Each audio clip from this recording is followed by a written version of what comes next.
ದೇಶದ ಒಳಗೆ ಮತ್ತು ಹೊರಗೆ ಭಯೋತ್ಪಾದಕರ ಮತ್ತು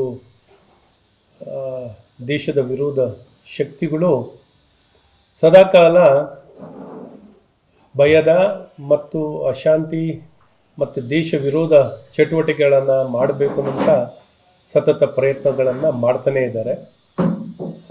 ಆ ಪ್ರಯತ್ನದ ಪ್ರಯುಕ್ತವಾಗಿಯೇ 2022ರಲ್ಲಿ ಏನು ಕುಕ್ಕರ್ ಬಾಂಬನ್ನು ಹಾಕಲಿಕ್ಕೆ ಶಾರೀರಿಕ್ ಅವರು ಮತ್ತಿತರ ಅವರು ತಂಡದವರು ಪ್ರಯತ್ನ ಮಾಡಿದಾಗ ಆ ಪ್ರಯತ್ನದ ಸಂದರ್ಭದಲ್ಲೇ ಬ್ಲಾಸ್ಟ್ ಆಗಿರುವಂಥದ್ದಿದೆ.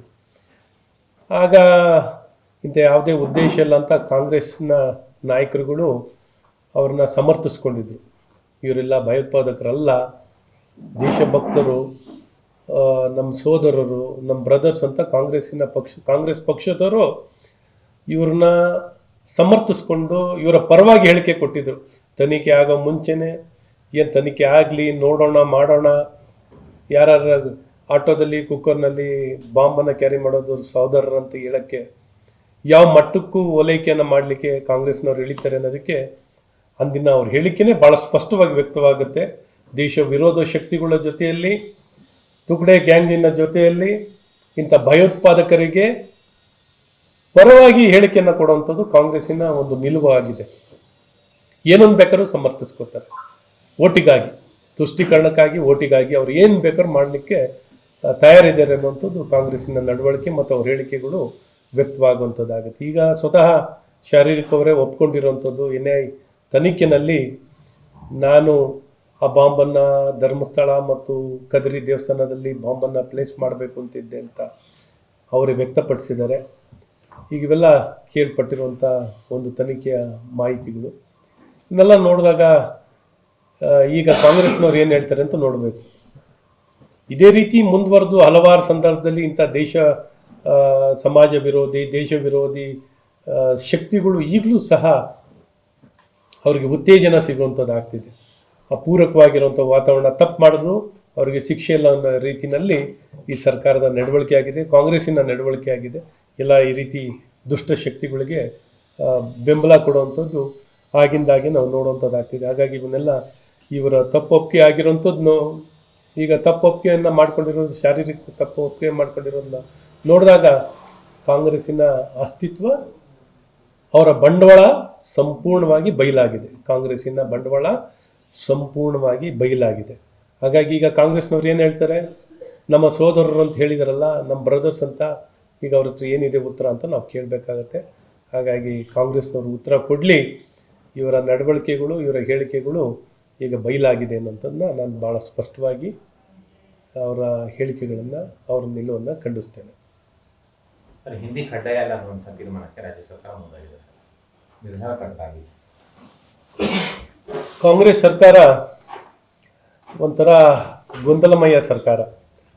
ಏನು ಮಾಡಬೇಕು ಅಂತ ಗೊತ್ತಿಲ್ಲ. ರಾಜಕೀಯ ಮಾಡ್ತೀನಿ ಅಂದರೆ ಯಾವ ಮಟ್ಟಕ್ಕೆ ಬೇಕಾದ್ರೆ ಇಳಿತೀನಿ, ಯಾವ ಮಟ್ಟಕ್ಕೆ ಇಳಿದ್ರೆ ಏನನ್ನು ಬೇಕಾದ್ರೆ ಮಾಡ್ತೀನಿ. ದೇಶ ವಿರುದ್ಧವಾಗಿ, ಸಮಾಜ ವಿರುದ್ಧವಾಗಿ, ಜನರ ವಿರುದ್ಧವಾಗಿ ನಿಲುವನ್ನು. ತ್ರಿಭಾಷಾ ನೀತಿಯನ್ನು ತಂದವ್ರು ಯಾರು? ಇದುವರೆಗೂ ತ್ರಿಭಾಷಾ ನೀತಿಯನ್ನು ನಮ್ಮ ದೇಶದಲ್ಲಿ ತಂದವ್ರು ಯಾರು? ತ್ರಿಭಾಷಾ ನೀತಿಯನ್ನು ಶಿಕ್ಷಣದಲ್ಲಿ ಮೊದಲಿಂದ ತಂದವರೇ ಕಾಂಗ್ರೆಸ್ನವರೇ. ತ್ರಿಭಾಷಾ ನೀತಿಯನ್ನು ಇವತ್ತು ಇದ್ದಕ್ಕಿದ್ದಾಗೆ ತ್ರಿಭಾಷಾ ನೀತಿ ಬೇಡ, ದ್ವಿಭಾಷಾ ನೀತಿಯನ್ನು ನಾವು ಇಟ್ಕೋತೀವಿ ಅಂತ ಹೇಳಕ್ ಕೊಟ್ಟಿರೋರು ಕಾಂಗ್ರೆಸ್ನವರು ಎಷ್ಟಕ್ಕೆ ಮಟ್ಟಿಗೆ ಸಮರ್ಥಿಸ್ಕೋತಾರೆ. ಇವತ್ತು ಇಂಗ್ಲೀಷ್ ಬೇಕು ಅಂತಾರೆ. ಇಂಗ್ಲೀಷು ಬರೀ ವಿಶ್ವ ಭಾಷೆ, ಇಂಗ್ಲೀಷ್ ಬೇಕು, ಆಯಿತು, ಸಮಸ್ಯೆ ಇಲ್ಲ. ಕನ್ನಡ ಭಾಷೆ ಬೇಕೇ ಬೇಕು. ಹಿಂದಿ ಭಾಷೆ ಯಾಕೆ ಬೇಡ? ನಾವು ದೇಶ ಕಟ್ಟೋದು ಹೆಂಗೆ? ನ್ಯಾಷನಲ್ ಫಾರ್ಮೇಷನ್ ಮಾಡೋದು ಹೇಗೆ? ಸಂಪರ್ಕ ಇಟ್ಕೊಳ್ಳೋದು ಹೇಗೆ? ಒಂದು ದೇಶ ರಚನೆ ಮಾಡೋದು ಹೇಗೆ? ಇಷ್ಟು ಬೇಸಿಕ್ ಕಾಮನ್ ಸೆನ್ಸ್ ಇಲ್ವಾ? ಇದುವರೆಗೂ ಕಾಂಗ್ರೆಸ್ ತ್ರಿಭಾಷಾ ನೀತಿನ ನೀವ್ಯಾಕೆ ತಂದಿದ್ರಿ? ಇವತ್ತು ಇದ್ದಕ್ಕಿದ್ದಾಗೆ ಇದನ್ನ ಹಿಂದೆ ಪಡೆಯುವಂಥ ಕ್ರಮವನ್ನು ವಹಿಸಿರುವಂಥದ್ದು ನಿಜಕ್ಕೂ ದೇಶದ್ರೋಹದ ಕೆಲಸ. ದೇಶದ್ರೋಹದ ಕೆಲಸವನ್ನ ಇವತ್ತು ಸನ್ಮಾನ್ಯ ಸಿದ್ದರಾಮಯ್ಯನವರ ನೇತೃತ್ವದ ಈ ಕಾಂಗ್ರೆಸ್ ಸರ್ಕಾರ ದೇಶದ್ರೋಹದ ಕೆಲಸವನ್ನ ಮಾಡ್ತಿದ್ದಾರೆ. ಇದನ್ನ ಸಂವಿಧಾನದ ಪ್ರಕಾರ ನೀವು ನೋಡಿದ್ರೆ ಶಿಕ್ಷಣ ಕನ್ಕರೆಂಟ್ ಸಬ್ಜೆಕ್ಟ್. ಇವತ್ತು ಒಂದು ರಾಷ್ಟ್ರೀಯ ನೀತಿ ಇವತ್ತು ಕಾನೂನಾಗಿ ಬಂದಾದ್ಮೇಲೆ ಇದು ಅನುಷ್ಠಾನ ಮಾಡಲೇಬೇಕು. ಏನು ಗೊಂದಲ ಇಡ್ತಾ ಇದ್ದೀರಾ? ತ್ರಿಭಾಷಾ ನೀತಿ ಅಂದಾಗ ಏನು ಹಿಂದಿನೇ ಓದಬೇಕು ಅಂತ ಅಲ್ಲ, ಆದರೆ ಹಿಂದಿ ಓದಿದ್ರೆ ದೇಶದ ಜೊತೆ ಸಂಪರ್ಕ ಮಾಡ್ಬೋದು, ನಾವು ದೇಶದ ಭಾವನೆಗಳು ತರ್ಬೋದು. ಬರೀ ಕರ್ನಾಟಕಕ್ಕೆ ನಾವು ದೇಶ ಅನ್ನೋದು ಭಾರತ ದೇಶ. ಈ ಭಾರತ ದೇಶದಲ್ಲಿ ಒಂದುಗೂಡಬೇಕು, ನಾವೆಲ್ಲ ಒಂದಾಗಬೇಕು ಅಂದರೆ ಹೇಗಾಗುತ್ತೆ? ಸೊ ಹಾಗಾಗಿ ದೇಶ ರಚನೆ, ದೇಶ ಕಟ್ಟುವಂಥ ಕೆಲಸಗಳು ಆಗಬೇಕು. ಇಂಥ ಎಲ್ಲ ಸಣ್ಣತನದಿಂದ ಆಚೆ ಬಂದು ನಿಜಕ್ಕೂ ನಿಮಗೆ ರಾಜ್ಯದ ಜನತೆ ಬಗ್ಗೆ ಕಾಳಜಿ ಇದ್ದರೆ, ನಾನು ಮೊನ್ನೆನೂ ಮಾತಾಡ್ತಾ ಹೇಳಿದೆ, 72,000 ಕೋಟಿ ಖರ್ಚು ಮಾಡ್ತಿದ್ದೆ. ಯಾವ ಗುಣಮಟ್ಟದ ಶಿಕ್ಷಣ ಕೊಡ್ತಾ ಇದ್ದೀರಾ? ಯಾವ ಗುಣಮಟ್ಟದ ಶಿಕ್ಷಣ ಕೊಡ್ತಾ ಇದ್ದೀರಾ ಅಂತ ಕೇಳಿದ್ದೀವಿ. ದುಡ್ಡು ವ್ಯರ್ಥವಾಗ್ತಿದೆ ಹೊರತು ಗುಣಮಟ್ಟದ ಶಿಕ್ಷಣ ನಮ್ಮ ಜನರಿಗೆ ಸಿಗ್ತಿಲ್ಲ. ಯಾವ ಮಟ್ಟಿಗೆ ನಿಮಗೆ ನೈತಿಕತೆ ಇದೆ? ಯಾವ ನೈತಿಕತೆ ಇಟ್ಕೊಂಡು ನೀವು ಆಡಳಿತ ಮಾಡ್ತಾ ಇದ್ದೀರಾ? ಏನಾದ್ರು ನಿಮ್ಮ ಆಡಳಿತ ಯಂತ್ರ ಅಥವಾ ಅಧಿಕಾರವನ್ನು ಜನ ನಿಮ್ಗೆ ಜವಾಬ್ದಾರಿ ಕೊಟ್ಟಿದ್ದಾರೆ, ಜನಪರವಾಗಿ ಗುಣಮಟ್ಟದ ಶಿಕ್ಷಣ ಕೊಡೋಕ್ಕೆ, ಕೌಶಲ್ಯತೆ ಕೊಡಲಿಕ್ಕೆ ಏನಾರ ಅಲ್ಪ ಸ್ವಲ್ಪನಾರ ಪ್ರಯತ್ನ ಮಾಡ್ತಾ ಇದ್ದೀರಾ? ಏನೂ ಮಾಡ್ತಿಲ್ಲ. ನಾಮಕಾವಸ್ಥೆಗೆ ಹೇಳಿಕೆ ಕೊಟ್ಕೊಂಡು ಓಡಾಡ್ಕೊಂಡು ಇದ್ದೀರಾ. ಸೊ ಇದು ನೀವು ರಾಜ್ಯ ಕಟ್ಟುವಂಥ ಕೆಲಸಗಳು ನಿಮ್ಮಿಂದ ಆಗ್ತಿರೋದು. ಪ್ರಿಯಾಂಕರಿಗೆ ಹೇಳ್ತಾರೆ ಅಮಿತ್ ಶಾ ಮನವೊಲಿಸಕ್ಕೆ ಅಷ್ಟೇ ಹಿಂದಿಯಿಂದ ಏನು ಪ್ರಯೋಜನ ಅಂತ ಬಿಜೆಪಿ ಅವರು ಹೇಳ್ತಾರೆ. ಹೇಳ್ಬೇಕು ಇವ್ರು. ತ್ರಿಭಾಷಾ ನೀತಿ ಅಂತ ತಂದವ್ರು ಯಾರು ಅಂತ ಕೇಳಿ ಅವ್ರಿಗೆ. ತ್ರಿಭಾಷಾ ನೀತಿಯನ್ನು ತಂದವ್ರು ಯಾರು? ದೇಶ ರಚನೆಯನ್ನು ಮಾಡೋದು ಹೇಗೆ? ದೇಶ ಕಟ್ಟೋದು ಹೆಂಗೆ? ಇವರೇನಾದ್ರು ಪ್ರತ್ಯೇಕವಾಗಿರುವಂಥದ್ದು? ದೇಶ ಕಟ್ಟೋದು ಹೇಗೆ? ದೇಶ ಸಂಪರ್ಕ, ಒಡನಾಟ ಇಟ್ಕೊಳ್ಳೋದು ಹೇಗೆ? ಒಡನಾಟ ಇಟ್ಕೊಳ್ಳೋದು ಹೇಗೆ? ಎಲ್ಲರೂ ಬೆರೆಯೋದು ಹೇಗೆ? ನಮ್ಮ ಭಾಷೆ ಬೇಕು, ನಮ್ಮ ಭಾಷೆ ನಮ್ಮತನ, ಅದ್ರ ಜೊತೆಯಲ್ಲೇ ರಾಷ್ಟ್ರತನನೂ ಬೇಕಲ್ವಾ? ರಾಜ್ಯತನದ ಜೊತೆಯಲ್ಲಿ ರಾಷ್ಟ್ರತನನೂ ಬೇಕು. ತ್ರಿಭಾಷಾ ನೀತಿಯನ್ನು ಯಾರು ತಂದವರು? ಮಹಾಪುರುಷರು ಹೇಳಬೇಕು. ಇದುವರೆಗೂ ತಂದವರು ಯಾರು ಈ ದೇಶದಲ್ಲಿ? ಎಲ್ಲದರಲ್ಲೂ ಸಣ್ಣತನದ ರಾಜಕಾರಣವನ್ನು ಮಾಡಿಕೊಂಡು ಸಣ್ಣತನದಲ್ಲಿರುವಂಥವ್ರು ಈ ಕಾಂಗ್ರೆಸ್ ಪಕ್ಷದವರು ಏನು ಬೇಕಾದ್ರೆ ಮಾಡ್ತಾರೆ ಸಮಾಜದಲ್ಲಿ ಗೊಂದಲ ನಿರ್ಮಾಣ ಮಾಡಲಿಕ್ಕೆ. ಐಪಿಎಲ್ ಟಿಕೆಟ್ ವಿಚಾರವಾಗಿ ಪರವಾಗಿ ಚರ್ಚೆ ನಡೀತಿದೆ ಸರ್. ಶಾಸಕರು ಬೇಡಿಕೆ ಇಟ್ಟಂತಂದು ಸರಿಯಲ್ಲ ಅಂತ ಬಿಜೆಪಿಯಿಂದ ಐಪಿಎಲ್ ಟಿಕೆಟ್ ವಿಚಾರವಾಗಿ ಶಾಸಕರು ನಮ್ಗೆ 5 ಟಿಕೆಟ್ ಬೇಕು ಅದಕ್ಕೆ ನಿಮ್ಮಲ್ಲೇ ವಿರೋಧ ಬರ್ತಾ ಇದೆ, ನಿಮ್ಮಲ್ಲೇ ಡಿಮ್ಯಾಂಡ್ ಎರಡು ಪಕ್ಷದವರು ಸದನದಲ್ಲಿ ಕೇಳಿದ್ರು.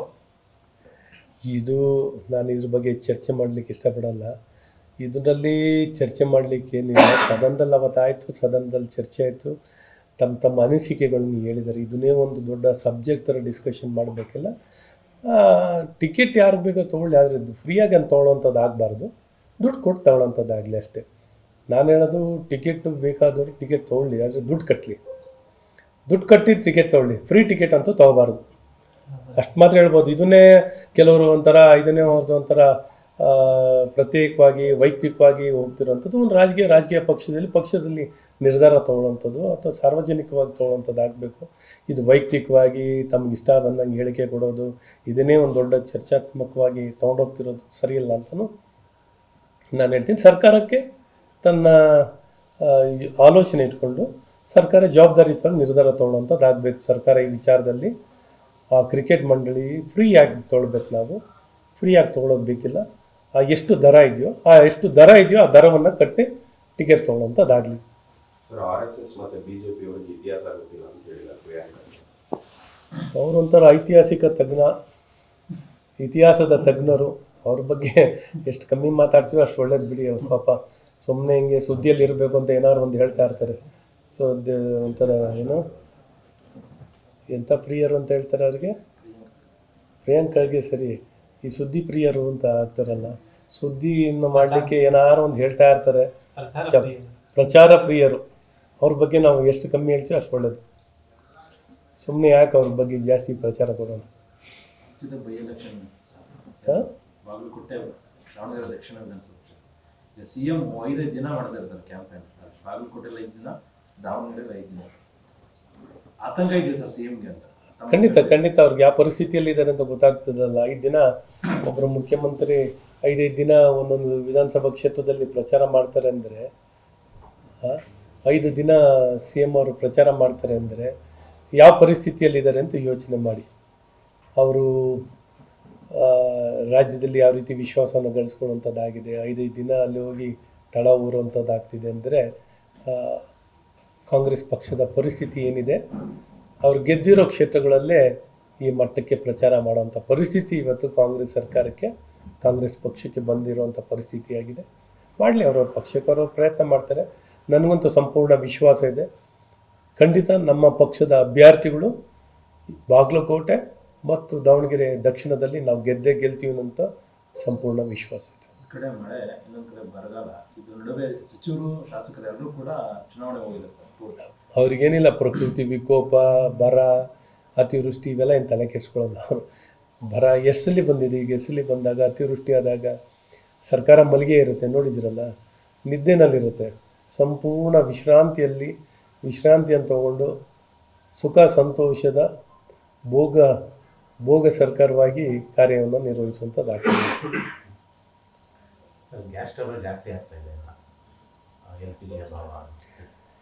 ಪರಿಸ್ಥಿತಿ ಉತ್ತಮ ಆಗ್ತಿದೆ ನೋಡಿ. ಈಗ ಕಮರ್ಷಿಯಲ್ ಅವ್ರಿಗೂ 70%ವರ್ಗೂ ಕನ್ಸಂಪ್ಷನ್ ಕೊಡುವಂಥದ್ದು ಆಗ್ತಿದೆ. ಎಲ್ಲ ಹಾಸ್ಟೆಲು, ಇನ್ನೊಂದು ಮತ್ತೊಂದು ಗೌರ್ಮೆಂಟ್ ಕ್ಯಾಂಟೀನ್ ಇವನ್ನೆಲ್ಲ ಆದ್ಯತೆ ಕೊಡುವಂಥದ್ದು ಆಗ್ತಿದೆ. ಇವತ್ತು ಇಷ್ಟು ಕಷ್ಟಕರ ಪರಿಸ್ಥಿತಿಯಲ್ಲೂ ಉತ್ತಮವಾಗಿ ನಿರ್ವಹಣೆಯನ್ನು ಮಾಡಿ ಇವತ್ತೆಲ್ಲ ಏರಿಕೆಗಳೆಲ್ಲ ಇಲ್ಲದೇದಾಗ ರೀತಿಯಲ್ಲಿ ಜನರಿಗೆ ಕೈ ತಲುಪುವಂಥದ್ದು, ಪರಿಸ್ಥಿತಿಯನ್ನು ನಿಭಾಯಿಸುವಂಥದ್ದು ನಮ್ಮೆಲ್ಲರ ನೆಚ್ಚಿನ ಪ್ರಧಾನಮಂತ್ರಿಗಳಾದಂಥ ನರೇಂದ್ರ ಮೋದಿಯವರು ತಮ್ಮ ವೈಯಕ್ತಿಕ ಪ್ರತಿಷ್ಠೆ ವ್ಯಕ್ತಿತ್ವದಿಂದ ಇಡೀ ವಿಶ್ವದ ಎಲ್ಲ ನಾಯಕರ ಜೊತೆ ಸಂಪರ್ಕವನ್ನು ಮಾಡಿ ಭಾರತಕ್ಕೆ ಯಾವುದೇ ರೀತಿ ಅನಾನುಕೂಲತೆ ಆಗದ ರೀತಿಯಲ್ಲಿ ಇಡೀ ಪರಿಸ್ಥಿತಿಯನ್ನು ನಿರ್ವಹಣೆಯನ್ನು ಮಾಡ್ತಿರೋಂಥದ್ದು ನಮಗೆಲ್ಲರಿಗೂ ಸಂತೋಷ. ಹಾಗಾಗಿ ಜನರಿಗೆ ಯಾವುದೇ ಕಷ್ಟ ಬರದ ರೀತಿಯಲ್ಲಿ ಇಡೀ ಪರಿಸ್ಥಿತಿಯನ್ನು ನಿರ್ವಹಣೆಯನ್ನು ಮಾಡ್ತಿದ್ದಾರೆ.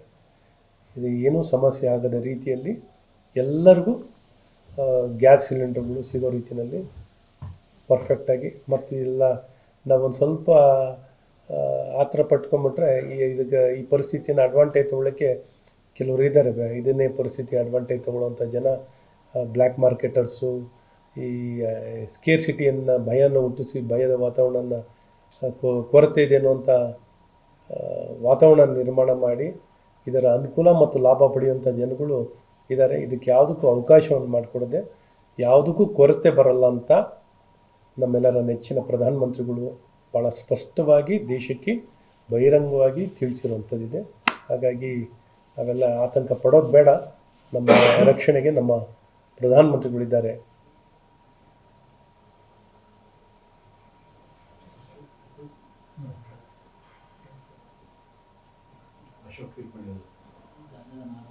ಮೈಸೂರಿನಲ್ಲಿ ಡ್ರಗ್ಸ್ ಪತ್ತೆ ಆಗಿದೆ ಸರ್, ಮುಂಬೈ ನಂಟಾಗಿದೆ.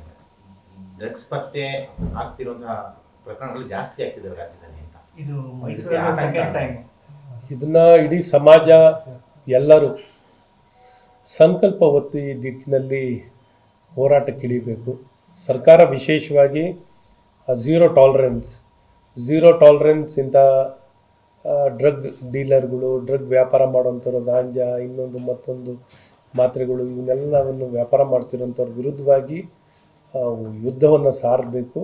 ಮತ್ತು ಎಲ್ಲ ಕಡೆ ಮಾಹಿತಿಗಳನ್ನು, ಇಂಟೆಲಿಜೆನ್ಸ್ನ ಆ್ಯಕ್ಟಿವೇಟ್ ಮಾಡಬೇಕು. ಇದು ಬೇರೆ ಊರಿಗೆ ಬಿಟ್ಟಿದೆ, ಈ ಬೇರೆ ಊರಿರೋದನ್ನ ಕಿತ್ತಾಕಬೇಕು. ಅದಕ್ಕಾಗಿ ಬಹಳ ಕಠಿಣ ಕ್ರಮವನ್ನು ಸರ್ಕಾರ ತಗೊಳ್ಬೇಕು.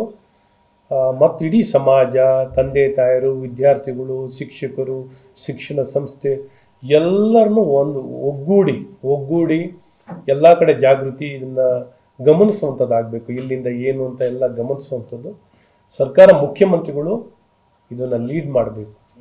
ಮುಖ್ಯಮಂತ್ರಿಗಳು ಇದನ್ನು ಲೀಡ್ ಮಾಡಿ ಭಾಳ ಸ್ಪಷ್ಟವಾಗಿ ಯುದ್ಧ ಸಾರಿ ಇದನ್ನು ಸದೆ ಬಡಿಬೇಕು. ಇಲ್ಲದರೆ ಈ ರಾಜ್ಯದ ಭವಿಷ್ಯವೇ ಮಾರಕವಾಗುತ್ತೆ. ಈ ಅಭ್ಯಾಸದಿಂದ, ಈ ಡ್ರಗ್ಗಿನ ಅಭ್ಯಾಸ ಏನಾದ್ರು ಬೆಳೆಸ್ಕೊಂಬಿಟ್ರೆ ದೊಡ್ಡ ಅನಾಹುತ ಆಗುವಂಥದ್ದಾಗುತ್ತೆ. ಹಾಗಾಗಿ ಮುಖ್ಯಮಂತ್ರಿಗಳು ಇದ್ರ ಬಗ್ಗೆ ಯಾವುದೇ ಒಂದು ತಡವನ್ನು ಮಾಡದೆ ತಕ್ಷಣ ಇದರ ವಿರುದ್ಧವಾಗಿ ಪರಿಪೂರ್ಣವಾಗಿರುವಂಥ ಒಂದು ಕ್ರಮವನ್ನು ವಹಿಸಿ ಯುದ್ಧವನ್ನು ಸಾರಬೇಕು ಅಂತ ನಾನು ನಾಡಿನ ಜನತೆಯ ಪರವಾಗಿಯೂ ವೈಯಕ್ತಿಕವಾಗಿಯೂ ನಾನು ಅವರಲ್ಲಿ ಮನವಿಯನ್ನು ಮಾಡ್ತೀನಿ. ಸೊ ಯುದ್ಧ ಸಾರಬೇಕು. ಎಲ್ಲ ಕಡೆ ತುಂಬ ಕಡೆ ಹರಡ್ಬಿಟ್ಟಿದೆ ಇದು. ತಕ್ಷಣ ಇದನ್ನು ಕ್ರಮ ವಹಿಸುವಂಥದ್ದಾಗಬೇಕು. ಎಷ್ಟು ಕಮ್ಮಿ ಮಾಡಿದ್ರು ಕಮ್ಮಿನೇ. ಇಡೀ ಸಮಾಜ ನಾವೆಲ್ಲರೂ ಒಂದಾಗಿ, ಎಲ್ಲರೂ ನಿರ್ದಾಕ್ಷಿಣ್ಯವಾಗಿ ಇದನ್ನು ಸದೆ ಬಡಿಯುವಂಥ ಕೆಲಸಗಳನ್ನು ನಾವು ಮಾಡಬೇಕು. ನಿಮ್ಮೂರಿನಿಂದ ವಿಶ್ವ ಮಟ್ಟದವರೆಗೆ ರಾಜಕೀಯ, ಸಿನಿಮಾ, ಸ್ಪೋರ್ಟ್ಸ್ ಯಾವ ಸುದ್ದಿಯೂ ಮಿಸ್ ಆಗಲ್ಲ. ಬರೀ ಸುದ್ದಿಯಷ್ಟೇ ಅಲ್ಲ, ಜೊತೆಯಲ್ಲೇ ಇರುತ್ತೆ ವಿಶ್ಲೇಷಣೆ. ಗ್ಯಾರಂಟಿ ನ್ಯೂಸ್ನ ಸಬ್ಸ್ಕ್ರೈಬ್ ಮಾಡಿ, ಫಾಲೋ ಮಾಡಿ, ಕ್ಷಣ ಕ್ಷಣದ ಅಪ್ಡೇಟ್ಸ್ ಪಡೆಯಿರಿ.